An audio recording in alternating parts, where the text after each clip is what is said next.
Nii, sellest peaks meil nüüd kokku moodustuma Peipsiääre vallakaart. Aga kui palju meil tükki üldse kokku on? Kokku tükke siin laua peal on 89. Nii, aga siis peaks olema seda päris lihtne kokku panna, aga teeme ikkagi endale mingisuguse süsteemi. Ei, süsteem on mul juba olemas. Vaata, siin on üks linn. Siin on 4 alevikku ja siin on kõik 84 küla. Nii, üks linn, Kallaste. Mis sa arvad, kui teeme nii, et Peipsi järv on siin? No muidugi. Sobib. Paneme siis Kallaste siia ja 4 alevikku on Koosa, Pala, Vara ja Alatskivi. No Alatskivi sa panid täppi, aga ülejäänud 3 täiesti mööda. Alevikud on meil Alatskivi, sa ütlesid õigesti, siis on Kolkja, Kasepää ja Varnja. Koosa, Pala ja Vara on hoopis külad. Täpselt nii. No aga see külade arv 84 on küll muljetavaldav. Jep, ja oskad sa arvata, kui palju meil nendes külades inimesi elab? No niimoodi ju hoobilt küll mitte. No ma võin sulle vihjeks öelda, et 1. oktoobri seisuga oli meie vallas kokku 5407 inimest. No siis pakuks kuskil veidi üle 4000. No peaaegu natukene on vähem.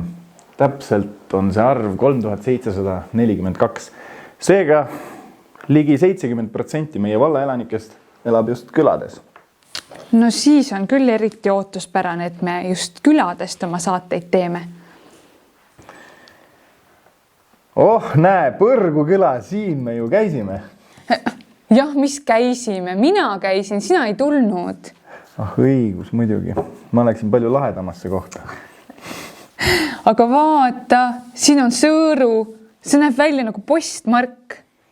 Ja, kui kõik oleks praegu sellised, tead, siis oleks meil kaart juba koos. Ja, ammu juba. Nii, mis ma nüüd leidsin? Vaata, vanamehe nägu müts peas, mis on tegelikult Lahepere järv. Ja see on siis Savimetsa tükk meil. No, on tõesti lahe. Aga vaata, siin on nagu 2 kala. Alajõe ja Meomaa küla. Ühel kalal on suu lahti ja teisel kinni. No, nii kahju, et me ei saanud oma Meomaa küla teha oktoobris, nii nagu me planeerisime. Aga no, mis sa teed? Ega haigused käivadki mööda inimesi, mitte mööda kivisid ja kände. Eks siis Meomaale lähme hoopis kevadel. Lähme kevadel, jah. Aga ma vaatan siin, et siin on selline tore küla nagu Metsanurga. Mina olen kuulnud, et seal Metsanurga külas on üks väga ainulaadne bussipeatus. Lähme vaatame, kas see vastab tõele. No lähme muidugi, aga kui me lähme bussipeatust vaatama, siis me võiks ju juba bussiga minna. Ma vaatan, kas sinna buss veel liigub. Vaata, jah. Nii, teepilet. Ja ma mõtlen, et kui seal ikka nii ainulaadne bussipeatus on, siis peaks küll sinna mingisugune buss käima. Ja täna pühapäeval üks buss läheb ja see on 14:10 väljumisega. No mis see kell on praegu? Selge, meil on aega 30 minutit. Ma võtan siis midagi äkki piknikuks ka kaasa. Okei, no ma uurin nii kaua, mis seal Metsanurga külas veel peale selle bussipeatuse on. No uuri, aga püüa siis mitte bussist maha jääda, eks? Ma annan endast varima. Ja, kohtume. Tšau. Tule nüüd ruttu, varsti hakkab buss tulema ja peame veel asjad paika panema. Pärast jääme jalgu ja siis ei tule üllatusest mitte midagi välja.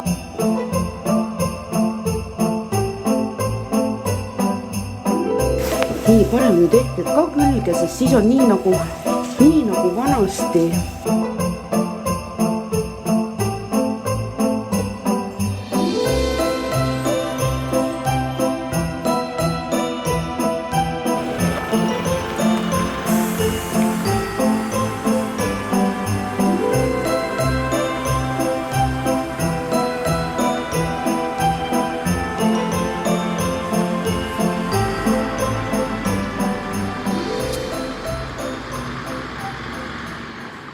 Vau, milline imeline bussipeatus. See on veel ilusam kui pildi peal. Nagu päkapikku majake. Jaa, tahaks kohe siia sisse kolida. Ja, aga tundub, et keegi on meist ette jõudnud. Tere! Tere! Meie oleme Suukulu stuudiost ja me kuulsime, et siin Metsanurga külas olla üks väga ainulaadne bussipeatus ja me pidime ikka tulema ja oma silmaga järgi vaatama, kas see jutt vastab tõele. Margit, siin on nii tore bussipeatus. Sa kindlasti oskad rääkida natukene selle toreda bussipeatuse saamislugu. No midagi ma ikka tean ja tänu sellele, et ma tegelikult ise olen ju selle asja juures olnud. Ma olin pisikene piiga, kui see bussipeatus ehitati. Mu ema teab rääkida, et kui oli avamise pidu, et siis olevat mina siin peol kaasas olnud. Seda ma ise ei mäleta. Aga kuidas see siis tehti? Lugu oli tegelikult väga lihtne, et siin samas kõrval elas kunagi, praegu on tema tütre kodu, üks väga tore mees, kolhoosi mesinik Edward Vunk.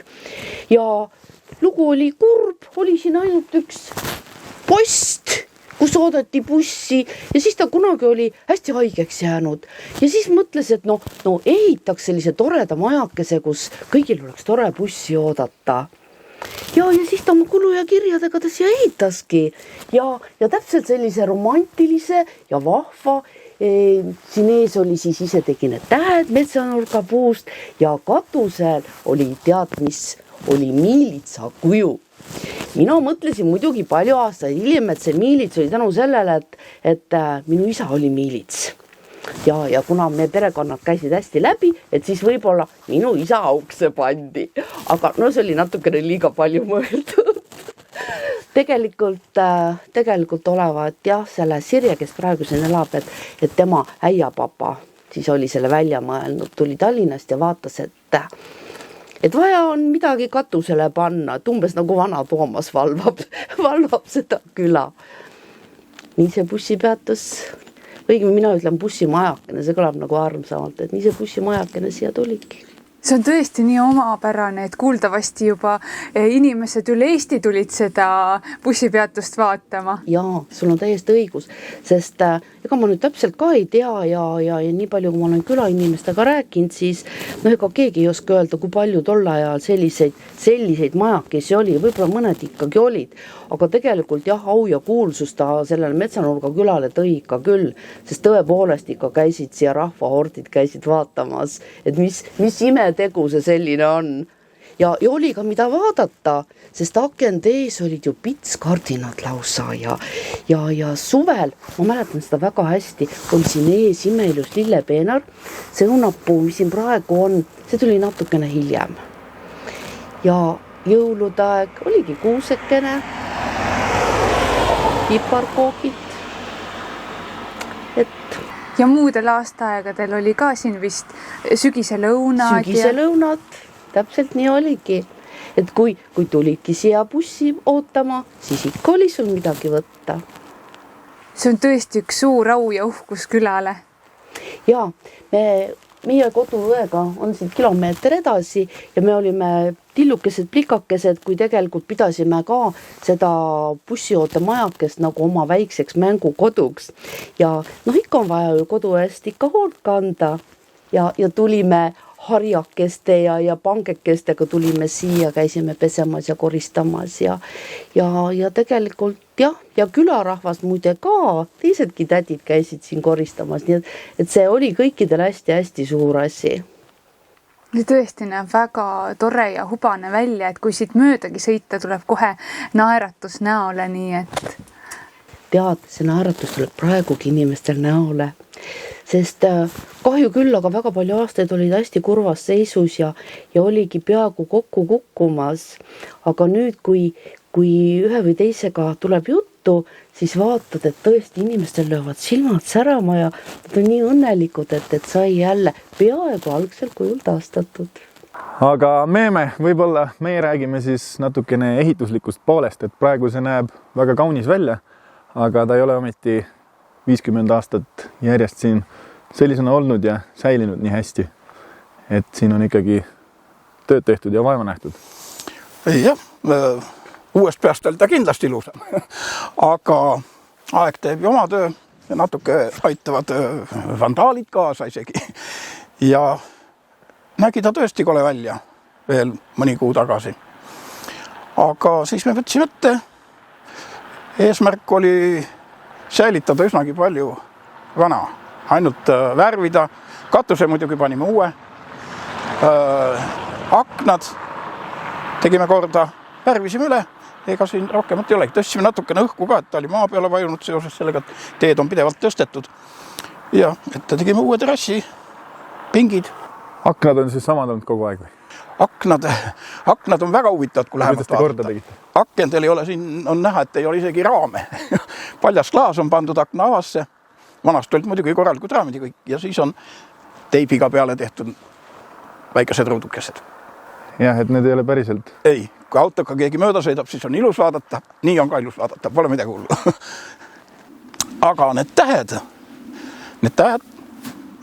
lõikas välja meil on üks vare firma siin, Puukujurid. Nemad tegid need tähed siia. Aga need on siis nüüd tehtud, aga kuidas see enne oli? Vanasti oli täpselt samuti. Natukene olid suuremad vist tähed ja kõrgemal, aga põhimõtteliselt sama. Aga nüüd, kui te paar kuud tagasi renoveerisite, siis olid vanad tähed veel alles? Ei olnud enam. Edvard Punk, see tore mees, kes selle initsiatiivi võttis, et see bussipeatus siia saaks, ta oli ju oma ala professionaal. Oli nii? Ta oli mesinik. Jaa, ta oli puutöömees, ta oli kolhoosi mesinik, siis ta oli väga tasemel harrastusfotograaf, siis ta oli aednik, talle tohutult meeldisid lilled ja üleüldse loodus ja ta valdas muideks esperanto keelt veel, selle ta õppis ise ja tal oli väga palju kirjasõpru mujal, just esperanto keeles kirju vahetatigi. Aga mesinik oli ta tõsiselt väga professionaal, sellepärast, et minu teada, nii palju kui tema tütar Sirja on mulle rääkinud, siis ta isegi saavutas lausa Moskvast mingid auhindu. Ma loodan, et see tore majakene seisab veel siin aastasadu. No seda on võib-olla palju, aga ma arvan, et pikki aastakümneid kindlasti, sest kui ta praegu on juba 50 aastat vastu pidanud. Aga muideks, mine tea, see aastasada võib-olla ei olegi palju pakutud. Natuke veel minna. Absoluutselt. Aitäh. See kõik on siin ikka nii ilus nagu muinas jutus. Tahaks kohe Margitit ja Meemet sellest tänada. Aga kuhu nad kadusid? Ma ei tea, tundub, et nad haihtusid. Nagu muinasjutus. Aga mis me nüüd siis edasi teeme? Lähme, vaatame külas ringi. No, lähme sinna poole. Jah. Näe, läbi küla läheb korralik tee tundub, jah? Ja, aga sul on ikka mingi plaan, eks? Ei tea, ma arvan, et lähme siia küla keskele. Näe, siin on Antsu talu, lähme vaatame sinna. No, hea küll. Jah.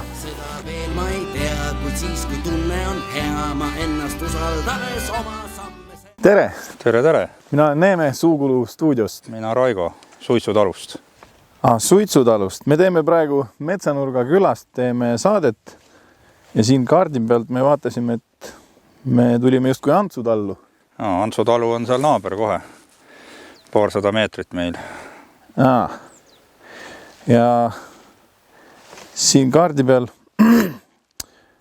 Metsanurga külas. Metsanurga küla keskel olete praegu. Ja siit nüüd siis sinna poole jääb Koobamäe peakraav. Mis see tähendab? No kraav on nagu kraav ikka, aga see Koobamäe on selline huvitav koht, kus on üks väike kõrgem koht keskeda enamad ja nii palju, kui mina lapsest põljast mäletan, juba circa 50 aastat on sul kogu aeg mingid koopad sees olnud. Et ilmselt see nimi on juba tulnud varem ja tänu nende koobastele. Aga mis koopad need on, seda ei tea? No eks seal on kõike, ilmselt on seal põhiline mäger ja võib-olla ka rebast. Loomade poolt siis tehtud. Väga huvitav. Aga Metsanurga küla ise, selle Metsanurga küla nii-öelda nime, tekkelugu ei tea? Tekkelugu ei tea, aga aga noh, eks ta sihuke natuke metsatagune nurk on, et nojah, see kõlab loogiline oleks, et ta sealt kuskilt on tulnud. Okei. Aga teie talust siis kõik need põllud siin ümberringi on, mis paistavad, kui me teed mööda tulime, siis mõlemal pool teed oli põld ja kõik on teie omad. No ütleme niimoodi, et harime meie, kõik ei ole omandis. Nojah, selles mõttes. On ka naabrite maa taga ja harime Metsanurga külas meie kõiki põlde. Lausa kõik Metsanurga küla põllud? Jah, võib küll nii öelda. Ja. Aga mida te kasvatate siin?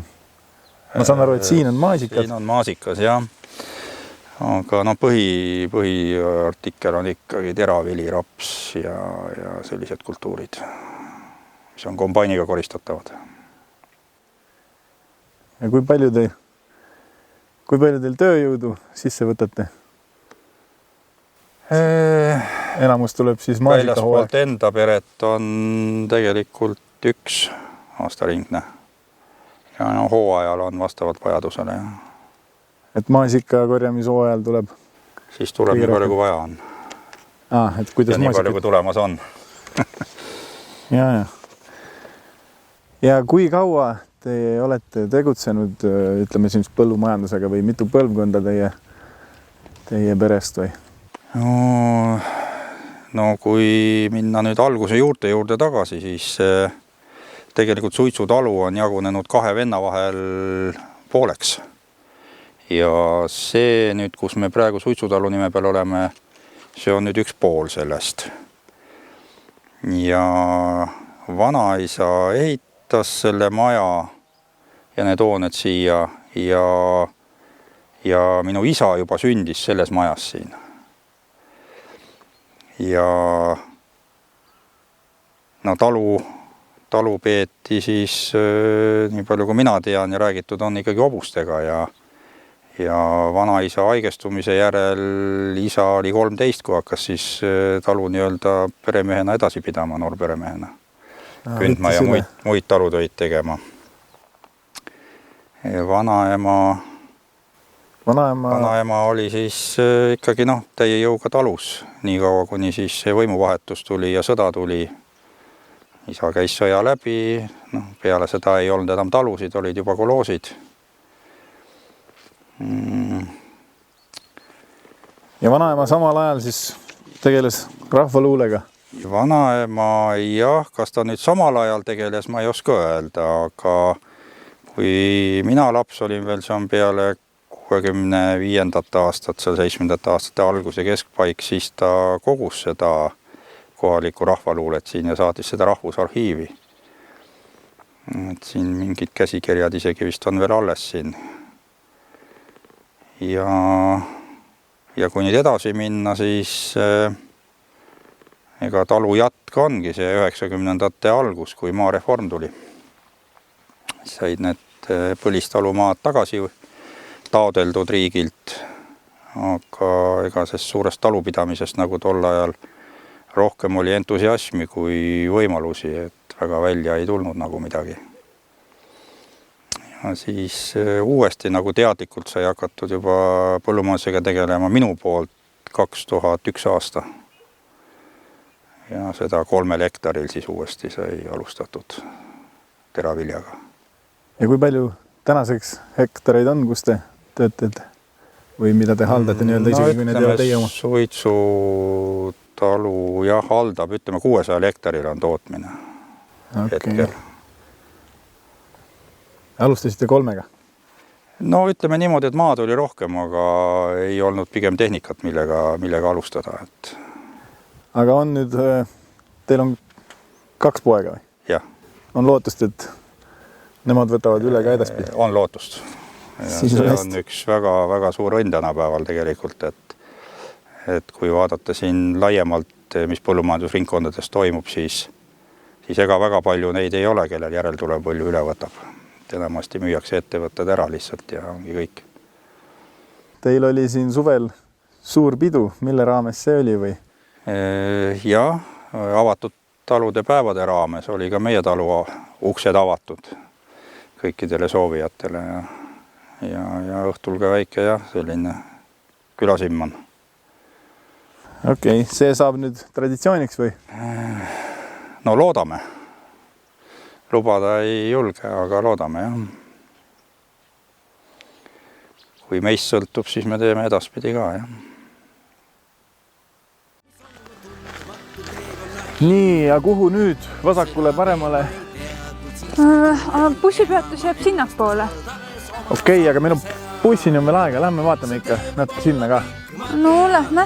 Jah. Võib-olla teel ja kunstikke ma tean, kuid on kindel mu meel ja hoian pilkuva teel ükski tõkke. Vaata, mingi silt on seal.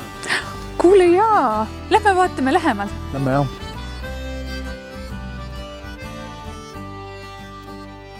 Siia ja sinna viib su teen, sest ka siin kuskil leimata on see, kes teaks, mis on sinu hind ja kättel kanda võiks sind. Oho. Kuule, see on ju ideaalne koht pikniku pidamiseks. Lähme. Oota, äkki on keegi sees seal? Korstnast suitsu tuleb. No kuule, saame kohe teada. Hei, kas siin on keegi? Ei olegi. Sina uuri nii kaua nende klämpingute kohta. Ma võtan asjad välja. Peipsi Glamping. Oo. No tule ka juba.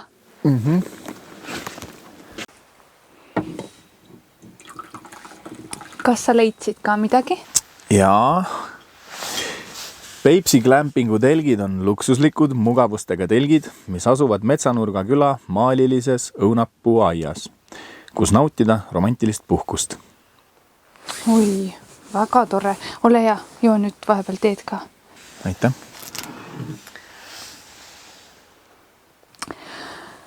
Ma juba kujutlen, kui kaunis on siin kevadel õunapuude õitsemise ajal.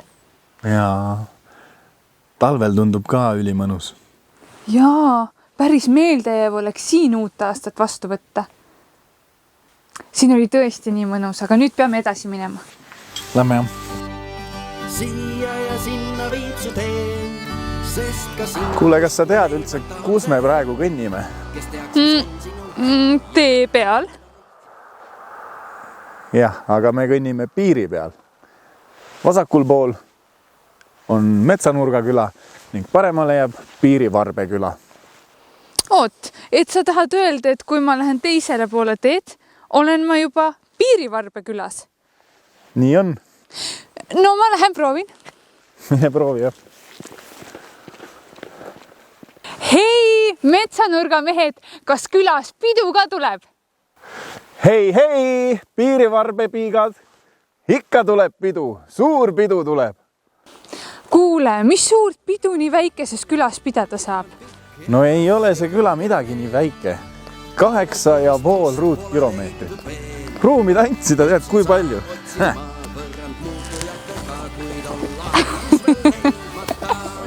Jah, võib-olla.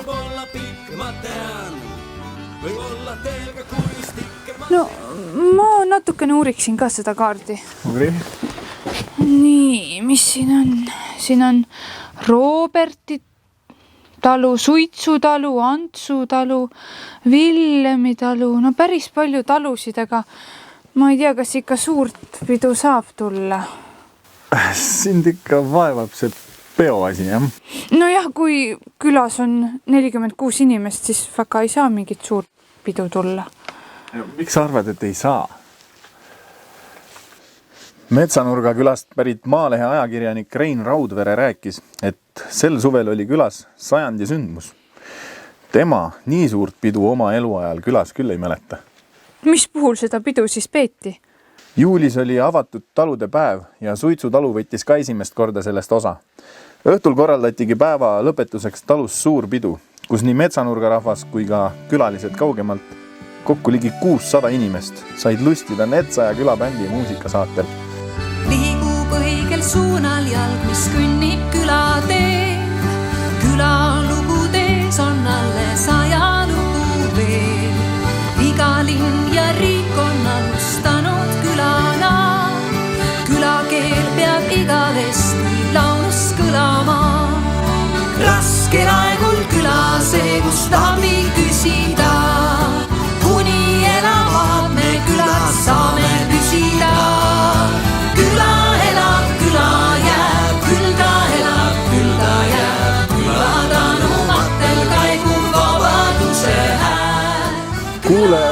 kaart minu kätte ja buss tuleb juba. Oota, aga ma võtan mõned piparkoovid, kas sa tahad ka? Muidugi, aitäh.